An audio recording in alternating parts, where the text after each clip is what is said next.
다윗의 부하들은 아말렉에 의해 자신들의 보금자리가 불타 없어지고 또 가족들이 포로로 잡혀갔다는 그 사실에 더 이상 울 힘이 없을 정도로 슬퍼했습니다. 그러다가 그 슬픔이 이내 분노의 감정으로 바뀌었습니다. 그들은 자신들의 그 슬픔과 그 상실감을 감당할 수 없어서 이 일에 책임질 희생양을 찾습니다. 그게 바로 자신들의 지도자 다윗이었습니다.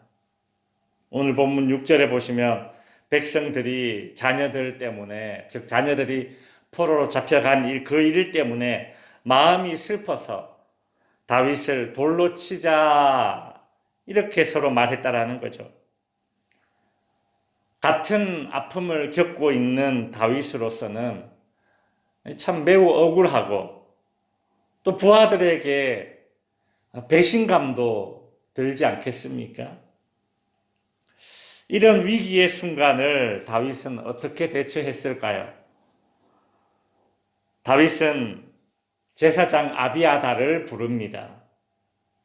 그리고 8절에 보시면 다윗이 여호와께 묻자와 이르되 내가 이 군대를 추격하면 따라잡겠나이까?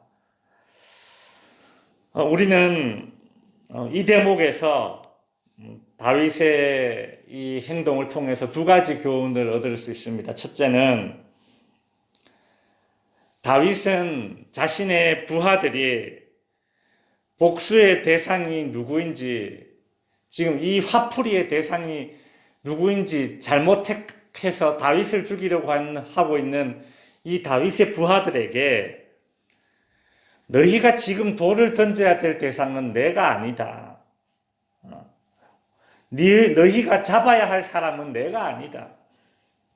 너희가 힘써야 할 대상은 내가 아니다. 라는 것을 깨닫게 해줍니다. 다윗의 부하들은 너무 큰 슬픔 그리고 상실감으로 이성을 잃고 다윗을 돌로 치려고 했습니다. 다윗을 잡으려고 했습니다. 그러나 다윗은 잡아야 할 대상, 힘써야 할 대상, 그 대상이 아비멜렉임을 알게 해주죠. 성도 여러분, 이것이 지도자의 역량이고 지도자의 역할입니다. 백성들이 자신들의 잘못된 감정으로 잘못된 판단을 하고 잘못된 것에 힘을 쏟지 않도록 엉뚱한 것을 쫓지 않도록 그렇게 중심을 잡아줘야 되는 역할, 인도해줘야 될 역할이 바로 지도자의 역할입니다.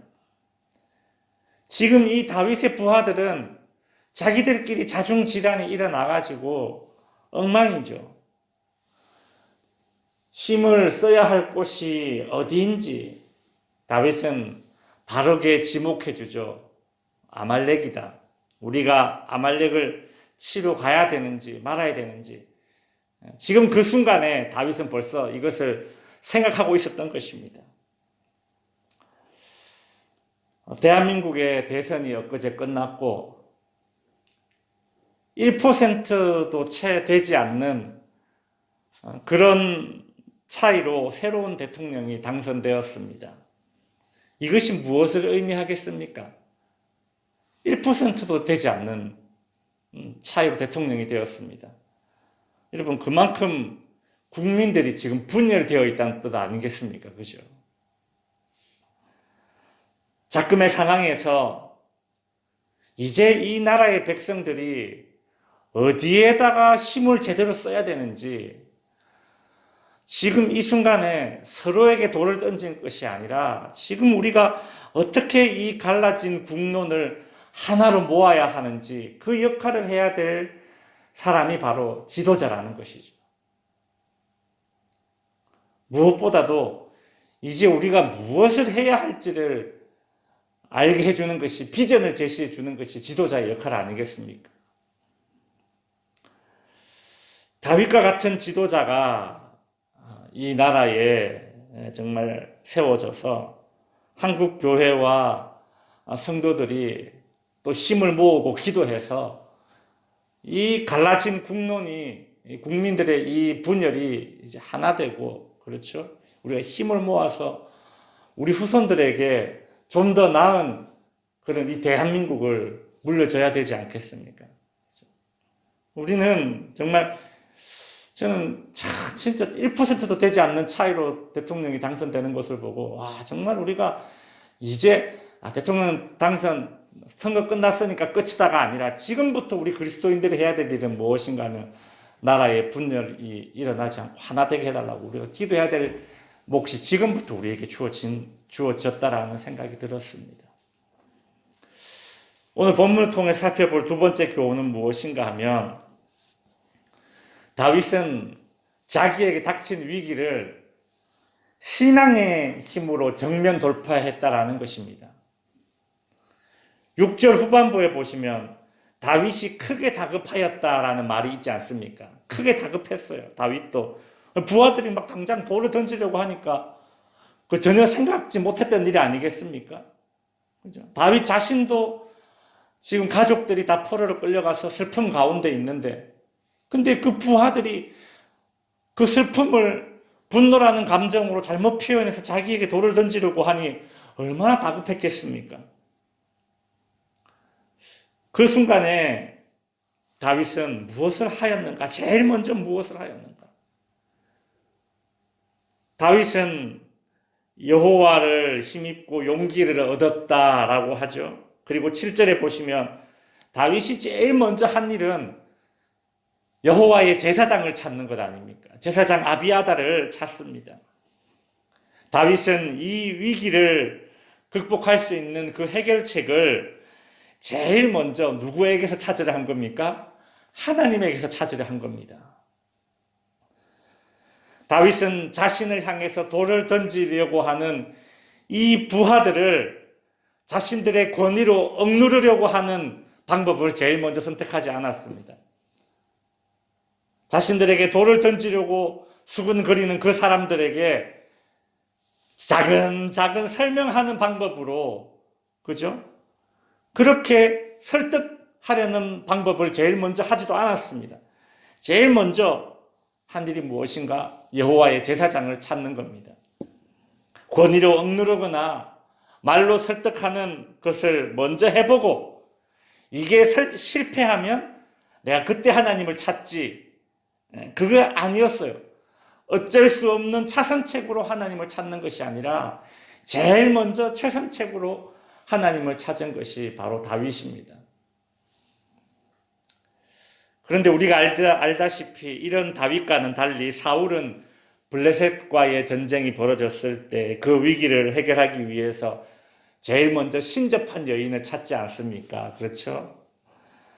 우리가 사무엘상 앞에 28장 15절에 보시면 사울도 나는 심히 다급하니이다 이런 말을 하지 않습니까? 똑같이 다급한 상황에 맞닥뜨렸어요. 근데 가만히 보면 사울이 훨씬 더 다급한 상황이에요.